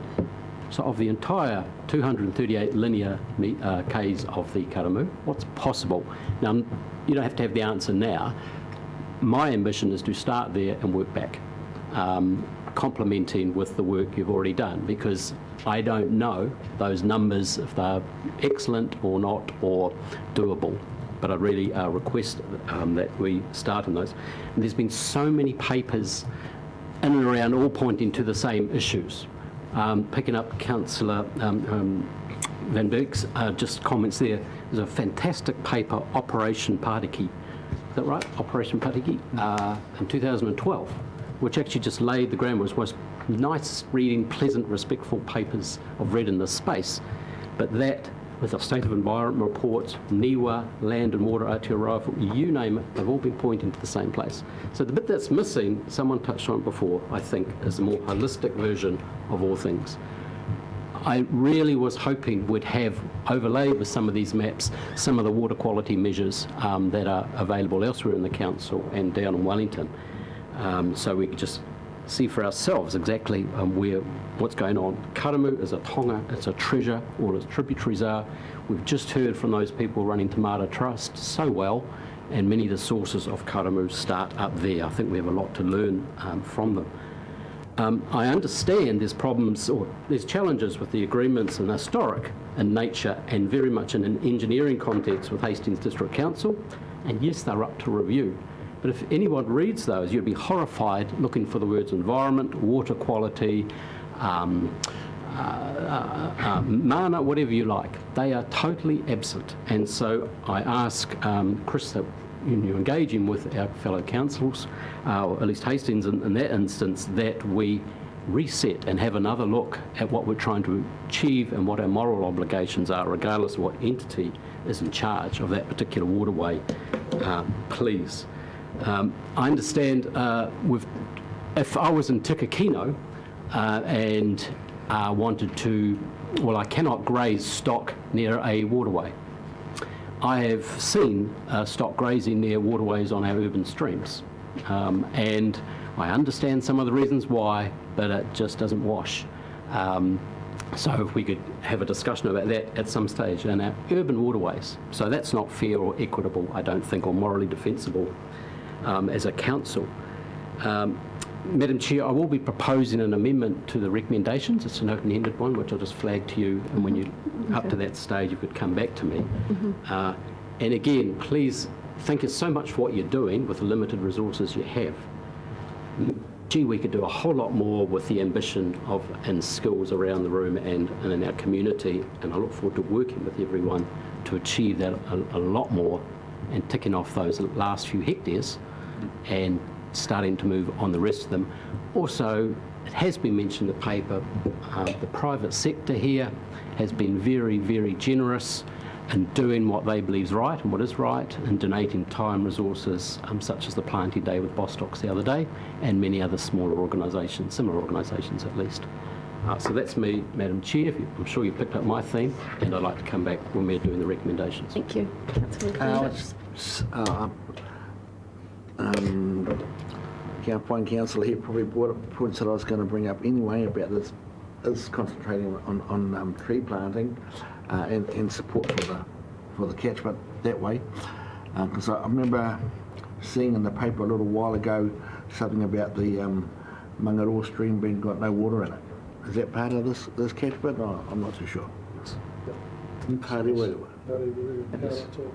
Yeah, so is that not part of any enhancement project or something? We do have planting up at Paki Park and Bridge Pa, and we're currently working in with Bostock's and supplying 1,000 plants for an additional section of the stream, the Karakia stream up that way. We had a project lined up with the Huerta family near the airfield, Bridge Pa. That's currently on hold, but we've done the groundwork and it's ready to go at any time. So, Is there any actually water in there? No. Not at the moment. Not when it's hot. time. Matua Peter, would you like to comment? Because you're from Ruahapia Marae. I did, at one stage did we talked together. The Karakia was the Ngaruroro. And the Ngaruroro is several kilometres away. So if God took it, we encourage a thing of hope and hell to get it back. I wonder if we need to do the walk with some of the staff. I'm willing. That would be the Karamū and this area. But I'm not going to take the rap for those that will be hurt at Bridge Pa. But any other questions though for the staff? No, because we're talking about two different things. If I looked at the picture, that's the Ngaruroro up top. What's down the bottom here was dug by a steam shovel. We're talking at two different wells. So it's all you've got to do is sit and listen.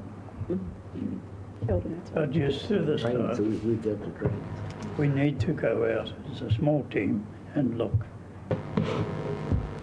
But until you've done the exercise, had the hiding, been through it, no one's going to listen. Kia ora. Kia ora. Right, any other questions, comments? So, Councillor Foss. Thanks. I'll talk to the amendment that I'm going to propose now. Sure. Colleagues, I'd just like to add a recommendation at least in there which says that the Karamū enhancement strategy be reset to encompass all aspects of the health of Te Karamū, including but not limited to water quality, pollution, public access, and the role of the proposed Karamū liaison position. So I'd put that on the table, and I guess I can talk to that if I have a second. Yeah, if you'd like to move those two. Just a question. Yes. How does that fit with tank and the other sort of planes who've got to come in? James? So it's look. I think it's mutually reinforcing. The tank's got a whole range of both regulatory and non-regulatory policies that could inform a plan here. There's obviously some questions about the time it will take for the tank plan change to become fully operative, but it's largely operative from notification anyway. What I think we do need here is we need a plan for not only the council's operations as well as HTC's operations that are covered by the tank plan, but also some of the community effort that's being undertaken by the likes of the Landcare Trust and the very many community groups we've got here. So I see the tank plan change as informing this, but I don't have any concerns about us developing essentially an action plan which is complementary to that to guide all the other activity that's occurring in the catchment.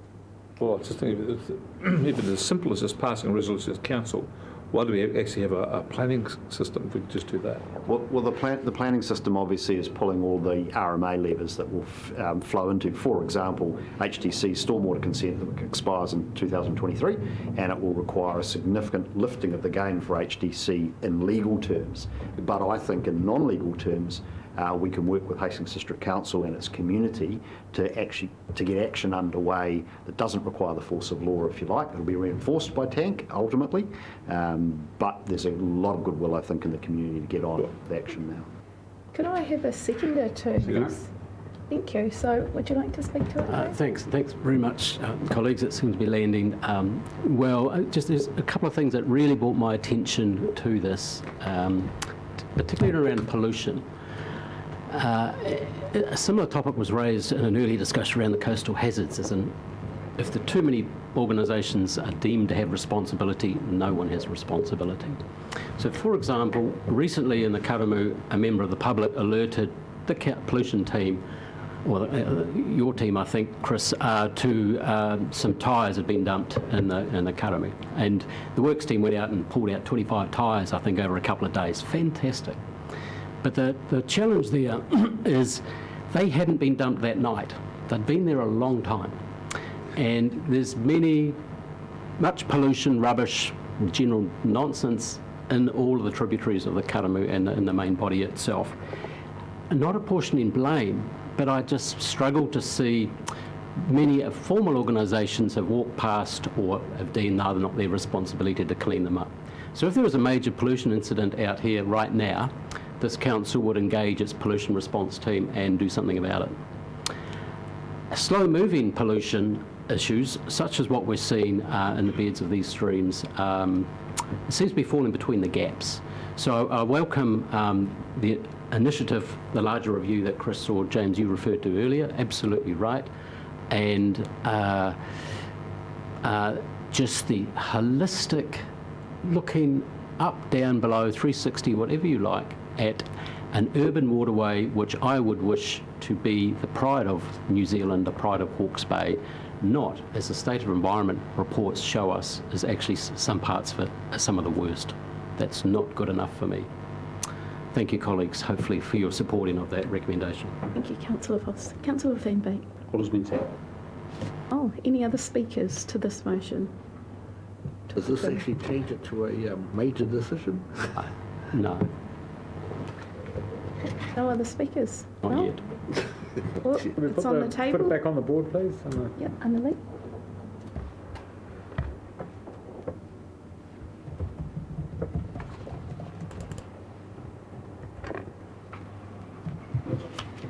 Thank you. So, James, could you just, how does that happen? If it was to happen?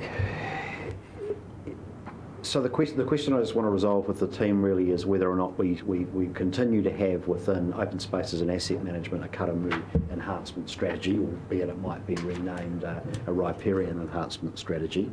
And then that sits nested within a broader catchment plan. That requires coordination across our policy and planning team, our regulatory functions, our integrated catchment management team and our asset management team, and I would suggest needs good support from Māori partnerships too. So it's a bit of a whole of organisational effort to bring that together. So it's not something that we could whip up overnight, but I think we have a lot of the elements already in play with the tank plan change, with the existing Karamū enhancement strategy, etc., to bring something together, probably I'd say by the end of this calendar year, which would be a good starter for this committee to consider. And the role in the long-term plan for a Karamū catchment coordinator, I can't recall whether we deferred that to save some money till later in the financial year, or is it a 1 July role? Won't be 1 July, it'll be October. So they're all They're all pushed, and the reason they're pushed out is realistically we'll start recruiting on the 1st of July. It will take 3 months to go through that process. Okay, so we'll try and recruit as soon as we can, and once we've got an individual in the organisation whose sole focus is coordination of activity both within council and the broader community on Te Karamū, then I think it'll be easier for us to pull this together over the top of everyone's current BAU activity. Thanks very much. So if there are no other questions, comments? I just had a question. I guess it's somewhat procedural. I fully support the kaupapa behind the amendment. I'm just not quite sure how it plays out. That we've got the strategy, which is an operational strategy delivered within the context of the asset group, right, and ICM.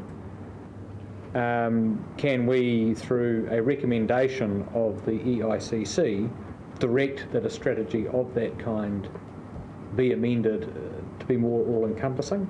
That's question one. And question two is, it has already got focus on riparian plantings and recreational trails and water quality, etc. What might change about the strategy if we did that? And it's the delivery. I'm just not sure that this is something we can do through a recommendation as opposed to a decision as a decision item. I'm being possibly pedantic or semantic or something, but I want to get this right procedurally. Well, yeah, so I think just sort of recapping what James said earlier, that it may be to keep this Karamū enhancement strategy, maintain it because it's connected to a targeted rate, which is connected to our financing and revenue policy, and there'll be a whole lot of work around that. So I think it's maybe relabelling this particular project so it's very clear what it's delivering and what it's not delivering. I think there's lots of good benefits we don't want to lose, but it's also acknowledging we need an additional effort to effectively create a catchment plan. I guess that's my point. Yeah. So can I give you an out then? I'm happy to change my wording. That the Karamū enhancement strategy be re-examined with a view to encompass all aspects. So that's basically, it's very open-ended, but I think everyone's got the message. Is that fair? Does that work? Are you supporting? Okay. I'm in the same camp as Martin. I agree with it. But what I can't see is a connection with the tank planning process we've got here. I mean, there's several elements in here. We're all heading in the same direction. But given the tanks out here, we want that to happen. I'm sure a lot of things we've decided tank was going to help this as well. So how does this all fit? Well, I think that's what we can report back to you on. A lot of overlay. We would be concerned if we felt that this was going to require a significant increase in resources that are not provided for in the long-term plan. That's true. And I guess what we have had a conversation about this earlier this week, and the leadership team are of the view that within our existing work programs we can better package and coordinate, particularly with the addition of the new role, our whole of organisational activity. So I think we can bring this to you without a major additional impost, but that may in time provide the platform for a conversation about further resourcing at a later date through an annual plan or future long-term plans. We also think there are benefits of using this catchment in particular as a bit of an exemplar for how the organisation as a whole might seek to become better coordinated and aligned than it presently is through the functional silos that we have. If we're all agreeable to this and there's no other comments, so we have the two motions. All those who, right of reply, sorry. No, that's fine. That's I appreciate the positive comments and contributions. Thank you. So all those who agree with the two recommendations, say aye. Aye. Those against, carried unanimously. Thank you. Thank you. And thank you, Councillor Foss, for your direction. Thank you. We are going to change our agenda because we do have our guests here, Troy from QEII National Trust, and Dan, and we have Dan here as well. Would you like to come up for your presentation?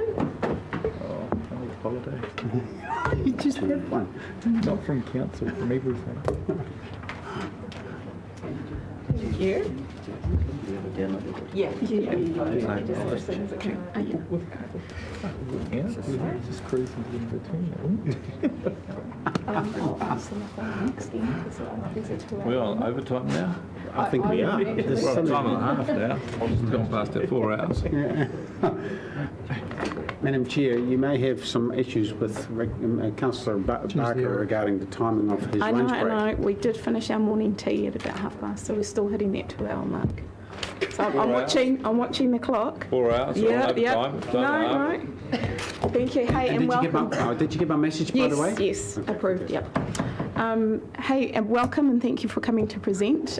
We are a bit behind with our schedule, so if you can, we've got about 20 minutes, and if you're happy with question time throughout, is that okay? Would you prefer afterwards? After's probably better. Afterwards, okay. You can have lunch now if you want to, and we can do this after.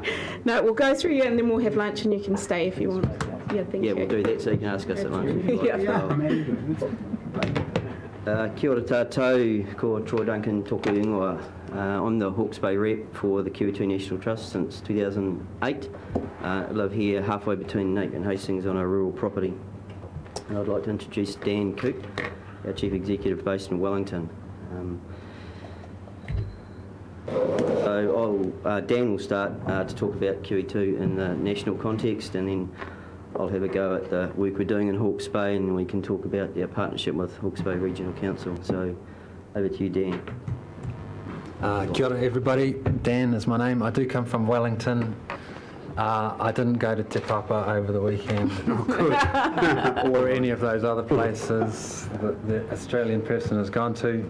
But I'll keep my distance anyway, and I won't touch anyone. So thank you for the opportunity, Madam Chairwoman, to come and present to you.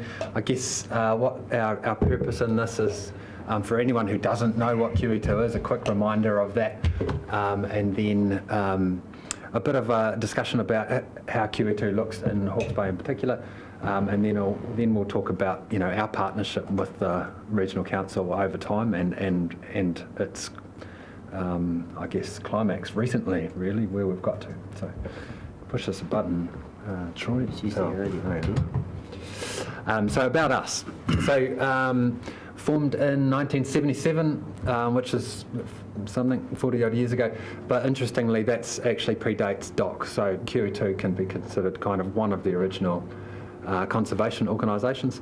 That second bullet point there, by farmers, for farmers, that was the original founding principle. We've kind of broadened out a little bit from them, but the founding fathers, if you like, because they were males at the time, were high up and federated farmers. So this is at a time during the late 70s when there was heavy subsidisation available for land clearance. So landowners were actually being encouraged heavily to develop the land and try and get rid of all that nasty scrub and bush and swamps. And actually some of these farmers were pushing back on some of those incentives that were there and saying, well, actually there's this bit of bush that I really like and I'd like for that to stay there. So it was, as per that bottom bullet point, a solution to a growing desire to actually try and make sure some of the precious parts of people's land could be protected forever. So that's where it came from. These are our directors. So we've got 6 directors, 4 of them appointed by the Minister of Conservation. So Minister Sage appointed the first 4 on that list. You'll recognise the first fella, some of you at least. Chairman Bruce. Karen Schumacher is a dairy farmer from the Taranaki. She's also very active in Kiwi conservation work. Neil is from the Catlins, another conservationist farmer. Alan Livingston, some of you guys might have heard of. He's a bit of legendary in local government in the Waikato. And then Donna and Graham Mauri are elected by the members of the QEII Trust, who is mostly covenanters and ex-covenantors. So that's who kind of leads us. I guess you can still see a pretty strong farm flavour in there. So these are farming conservationists, and even those ministerially appointed ones still have a really strong flavour of farming conservationists. So what do we do? So we're working with landowners. So we help them basically to achieve what they want to achieve. So privately managed land, that's generally privately owned, but we also deal in Crown pastoral lease land. And we also work with Land Corp, so they're kind of a privately run kind of corporation, but that's actually public land. We create a binding agreement, and that binding agreement is called a covenant. It's essentially a contract, but a contract that gets attached to the land title. So it binds not only the person who voluntarily entered into that contract, but all future owners of that title have that covenant attached to their land as well. So as of today, the 4,700 is probably slightly out of date because it's growing all the time. But there, since 1977, there's been 4,700 of those covenants agreed, and they cover land totalling just over 180,000 hectares as of today, and sort of constantly growing. So we grow that by, this year we'll grow it by about 130 new covenants this year. The important point at the bottom is it's not a spray and walk away exercise. We don't do the covenant and then leave. Troy and his colleagues will be going back to meet with the landowner, either the covenantor or their successors on the land, to ensure that the terms of the covenant deed are being adhered to. Except we don't really put it like that. It's more of a relationship visit. So we're meeting with them, and hopefully they're keen on looking after their covenant, and we will support them to do that. Quick picture of where they are. All the little yellow dots are where covenants are. In Central Otago there's a bit of an outlier we'll probably touch on later. There's a big yellow dot in the middle there. That's what we call the Mahu Whenua covenants that are on 4 large Crown pastoral leases. They total about 50,000 hectares. So out of the 80,000, there's a big chunk of them in one spot, just there. So why is this important? I think you guys probably know this, but essentially, if you want to get a representative sample of New Zealand under conservation protection, you need to go onto the private land because there's a huge amount of New Zealand that's privately owned. More pointedly, the bits of New Zealand that were developed, that were colonised early, are the flat, easy country. That's where we wanted to live, that's where we wanted to farm, and it means that the pieces of biodiversity, particularly that are left on that flat, developable land, are rarer and more threatened.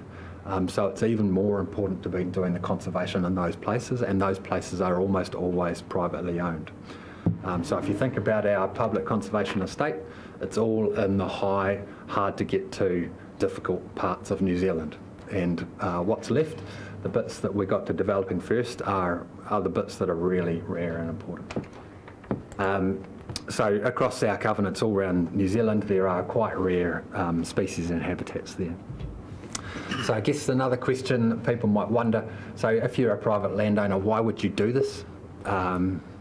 I think there might even be some covenantors in the room, but so they could probably explain it. But in my experience talking to covenantors, there's a combination of these 3 motivations.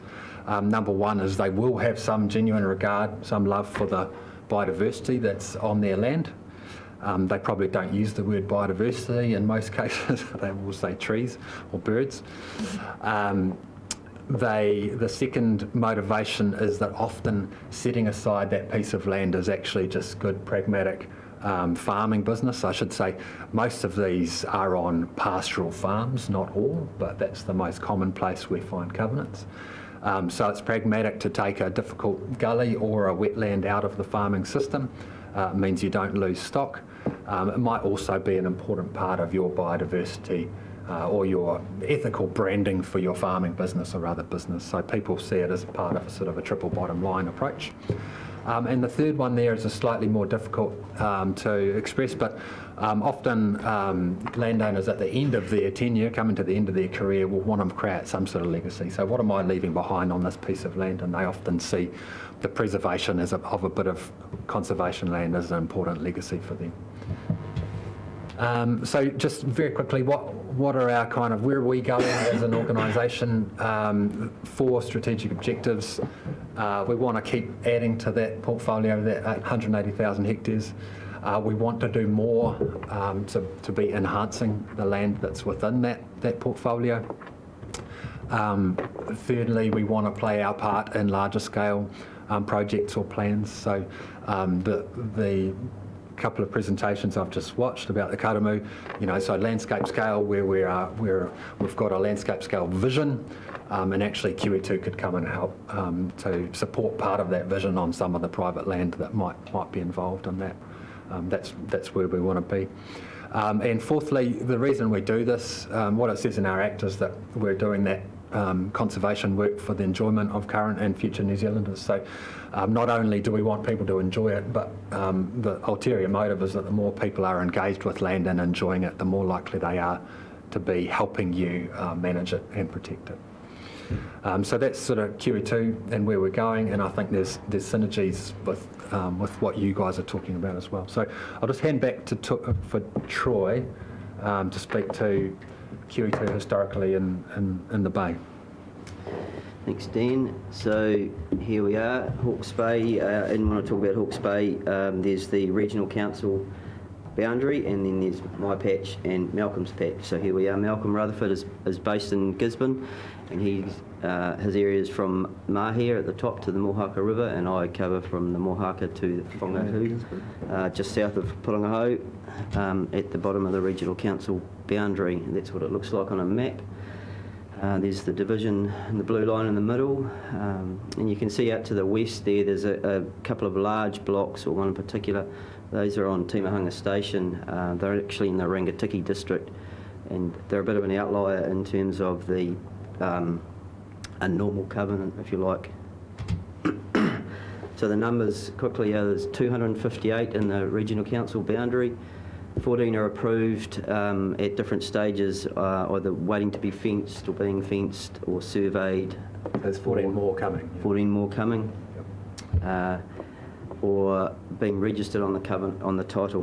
196 landowners, 11,700 hectares. The largest one, Timahanga, is just over 4,500, and the smallest is at 0.03 of a small archaeological site of midden pits. Average is 24 hectares. For those of you who like graphs, here it is in graphs. For those who don't, sorry about that. So this is simply the number of covenants in the regions. This is the area that is inside covenants through the region. So those large ones that I pointed out, the Timahanga, that puts us up at the top end there. The one on the very left is Mahu Whenua, skews that region. When we take Timahanga out, we end up somewhere where that red dot is there. And if we take out public conservation land, we are something like that compared to the other regions. But then when we take out the large Timahanga covenant, we come down there. And that's a reflection of the topography of the district in my mind. The Hiratonga Plains, flat fertile land, and then going into the foothills are still moderate foothills with relatively high or moderate fertility, and they were cleared early on in colonisation, which leaves small gully and bush remnants that are all that's left really. Historic challenges here in the Bay. Much of the region was cleared early, like I just mentioned. Conservative views on the environment and conservation, a historic misunderstanding of what a covenant means, and I hear it repeatedly over the years. Things like not giving my land away to QE2, we'll have the greenies walking all over my land at will, or the government will take it away, and my property rights have been taken away, or I don't want them taken away, which is relevant at the moment in the media, some of the stuff that's going on with SNAs. The current challenges in Hawke's Bay are some of the continuing misconceptions and reticence around having an encumbrance on the title of your property, continuation of conservative views of environment conservation, and farmers have a lot on their plate to deal with at present. On the pressure on their time and their finances, I think that's a really relevant one. They've got the freshwater stuff coming at them, the SNAs, everything else in the markets. Exotic forestation and carbon market. The natural challenges, weeds are the biggie, and the vine weeds in particular, which are the more environmental ones. Old man's beard and banana passion fruit, and Darwin's barberry, which is relatively unknown in Hawke's Bay. There's a couple of sites which I've been working with regional council staff for the last 10 years on on isolating, particularly in the Puketitri Basin, and to eradicate that, which is a big task, and deer and goats, which I don't need to explain to you. One of the things we do, I'll just touch on briefly, when we do our visits is photo points, and it's something that we started nearly 10 years ago, and it's been a fantastic tool that we take a photo at the same position, the same frame every time we visit. And so here's a good example of a deer fence covenant at Risington, not far from here. It's just a bit of scrub, like Dan called it a minute ago, just a Kānuka forest. But amazing what comes away in there once the ungulates are genuinely excluded from there. So that's at 8 years. And the top picture, top line, the bottom line there is the same place, different photo points. So same property, same block of bush, different photo point showing even better regeneration. Here's one that's unfortunately going the other way since I started, and it's got a conventional fence around it, high population of fallow deer in the district, and that's going backwards solely from the deer.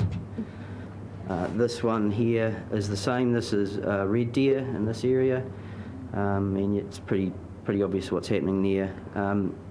Coincidentally, this property, this block here is will be a recipient of a recently approved fund from the Jobs for Nature Fund that I've been involved with Mark Mitchell and his team here, where we have $1 million to go around and do some deer fencing, and this will receive some of that funding to get a deer fence around it. So the work that QEII and Regional Council do within the district here is important to touch on. So we've been working together since 1995 when funding from the RLS scheme was earmarked for fencing of new blocks annually. And more recently, last year we signed an MOU formalising the partnership, which cements our joint objectives and agrees on the cost sharing arrangements. Here's some pictures, we can skip through them briefly. Seems we're running out of time, but this is myself and some of the work we've done with your guys, apart from Helen on the right there from DOC. There's some Darwin's barberry control going on in the middle. It was Mark and I trying to look busy on the left there. It's a drone flight with regional council staff over the pigsty and aerial search for Darwin's barberry, and a visit to a landowner to fence approximately 30 hectares of black beech forest in central Hawke's Bay, with regional council staff as well as myself on the same visit.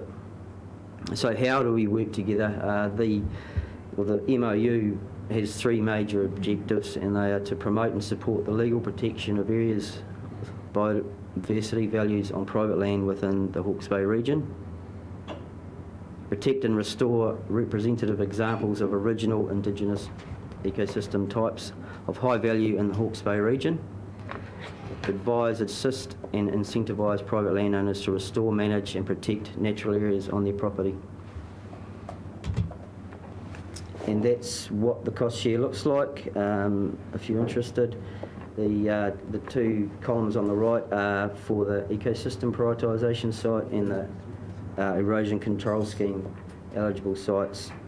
The column on the left is for areas that fall outside of those two but are deemed worthy of fence and protection. And I'd just add that from a national perspective, from our QE2's experience around the country, that the support that's available to a landowner in Hawke's Bay for an EP site or erosion control site is very generous, and that's a good level of support compared to what's available nationally. So there's also rates relief, isn't there, on that part of someone's block? Yep. I didn't touch on the numbers there, so it's 60% regional council, 30% QE2, 10% landowner for those two high value columns, and 1/3 each for the areas that fall outside of that. So that represents a very it's a good incentive for landowners, and is well sought after in some places. So here's just a little discussion around ecosystem prioritisation sites and QE2 covenants, which the yellow are the covenants which were there prior to the ecosystem prioritisation site work being done recently. A lot of these fall on there onto EP sites. This is Central Hawke's Bay, that's Smedley Station, the large one in the middle, and a few down to the southeast. You've got the Ruahinis on the western side there, and halfway between there is the old, the proposed Ruataniwha Dam site. Get your bearings. So currently, only 30% of the covenants fall on EP sites at present. And there's an example of a site which some of you will be familiar with, having visited there on the recent Balanced Farm Environmental Day Awards, a field day rather, is the Potters Covenant. So this was done in 1999. It was approved and finished fencing in 2005. 6 kilometres of riparian, fairly steep in places. The vegetation in there is mixed, some of it not so high value. It's one that will fall outside of the 2 high value columns, arguably worthwhile doing. You will have seen some of the stuff that was in there on the field day. And to the right, the three green pots are DOC covenants that were done some time ago. Since then, 2 years ago, that area's been planted in pines right around the perimeter of all those blocks, which will have a detrimental effect on them long term. The block to the north here, that was sprayed with a helicopter 6 or 7 years ago, unfortunately. So the current projects that we've got going here, there's 24 we've got on the books at the moment, working with the Regional Council, with over $600,000 of total fencing cost, split between Regional Council, QE2, landowner, and some other sources of external funding where we can get them, which at the moment there's a few going on, which is good. And the beauty for, I think, everyone or Regional Council anyway, is that the public investment, that public money is going into areas that will be visited and landowners engaged over time. And there's also, in my experience, a conduit for, QE2 is a conduit for the Regional Council to get back in there, and when there's future landowner change, etc. Here's a good example of one of those with external funding that we've been working together on, is the pigsty wetland up the Tangaroa. So that's it from me. I'm not sure, Dan, if there's anything else you want to add. Yes, well, thank you, Dan. Coming from Wellington, you might want to stay a bit longer. And also Troy, for the mahi that you do in the region. It's fantastic. Do we have any questions for our visitors? Yes. I've got a comment. I've been to the 3 last field days I've been to, and generally QE2 covenants come up as a discussion, and Troy and Mark get very high praise from farmers who actually are involved with you guys. Very pragmatic. And they continually tell the public that are there visiting their farms that it's actually not hard at all to do. It's actually really easy and a very enjoyable process to go through. So my recommendation goes out to you for actually doing a fantastic job, and especially having somebody here higher up from Wellington.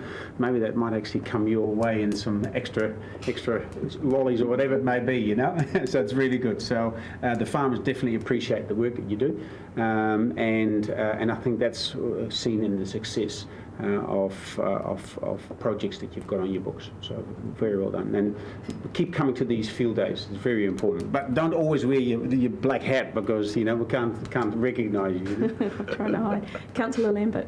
Does QE2 protect Maori owned land or just generally? Well, we certainly can do. There's a sort of, I don't want to say competing, there's another organisation though called Ngā Whenua Rāhui, which effectively provides a very similar service to what we do, but their target audience is collectively owned Māori land. So we will certainly have private landowners who are Māori people who've got QE2 covenants, but when it comes to... Oh, well, we do. We certainly won't say no. The thing is, Ngā Whenua actually provides a slightly more attractive deal, which is that they will do all the fencing. So Māori landowners tend to go to them. So Charles, there are covenants on Maori land an answer to your question, but we haven't done any recently. Charles. No, recently. You just answered your question. There are covenants on Māori land, yeah. Councillor Martin Williams. Very briefly, look, thank you for your presentation. It's been really helpful. I'm taking it fencing as a stock standard obligation in one of your QE2 covenants, but beyond fencing, what positive obligations would the covenant generally have as to pest control, animal and plant, or is that a matter of discussion, discretion, that sort of thing? Well, I mean, it's difficult. So, as I said, our enforcement of those generally relies on relationships and goodwill. That's our main line of attack. Where things are manageable, we will certainly be encouraging people to manage them. We talked about deer or ungulate, feral ungulate problems, and we would tend to classify those as a landscape scale issue. So we would not put a huge amount of pressure on people to be trying to manage a deer problem in a small covenant that's just part of a landscape that's riddled with deer, if that's kind of where you were going. Yeah, so the covenants are generally fence and protect rather than going that extra step. Yeah. If there are particular weed problems, we would want people to sort them. If there are fence permeability issues, we would want people to sort them. Okay. We would certainly encourage people to do local scale pest management, but some of those pest issues are too big for people to take on. Yeah. So adding to that is what we've found is that when contestable funding is available, other agencies look favourably on areas that have a covenant on for example, weed control, which talks to what your question is, versus an area that isn't, which you might get 3 years of weed control and then nothing happens for 20 years and you might as well not done the 3 years. So that's where we see a big benefit in it, and that's where that goes back to my point earlier about protection of public funding. Councillor Foley. Oh, just whenever you talk to the guys at the forestry field days or gatherings with guys that are into this, just the deer seem to be becoming more and more of an issue. How bad does it have to get before we change our tack or up our game on that threat to all of this? There's multiple facets to that problem. The human condition plays a big part in it, and I'm a keen hunter, and that's sort of where my connection to the bush, the land, came from originally, and I still love doing it, and I like eating them, and my kids love hunting them and all of that, but they just don't mix with some of the stuff that we're trying to do. So it's horses for courses in some places where we're doing defencing wherever possible to keep them out. That's not 100% though, correct? What's that, sorry? That's not 100% guarantee of... No, not at all. So, yeah, so horses for courses. There are examples now of landowners becoming aware of just how many they have got there and how much damage is happening, so doing search and destroy, so shooting them and leaving them. But it's a funny one because they'll complain about number of deer on one hand and then not let anyone in to shoot them because they're my deer. So there's a real lot of historical stuff going on there as well. But in places they are getting to a point where that's sort of taking a back seat, and it's just like get stuck into them and get rid of them. And then there's the TV thing. We know what happens with possums. Who knows where that might go in the future. So I don't have an answer to your question, but it's multifaceted. Yeah. Last question. Just one about, is there public access through QE2 covenants? Not by right, so that's something we would encourage a landowner to provide that, and probably a minority of them do, but most, particularly when you're in a farming operation, an active farming operation, there's a whole lot of reasons why a farmer wouldn't want people wandering across their land, particularly health and safety, but also their privacy and looking after their stock and stuff. At what part do the rest of New Zealand get to enjoy it?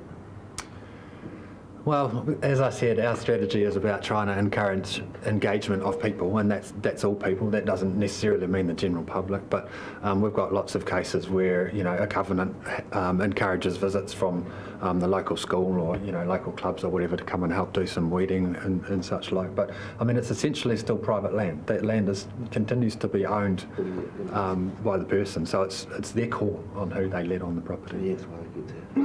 Thank you, members. They're going to stay for lunch, so we can have another kōrero with them if you want to. But can I have a mover and a seconder to receive the presentation? Councillor Van Beek and Councillor Foley. All those who agree, say aye. Aye. It's against. Carried. Thank you very much. Please join us for lunch. So we will come back at 2 o'clock because we've got 2 more items, and then we've got the Hearings Committee meeting at 2:30. Kapai? Awesome. Thank you very much. You're going into lockdown. Going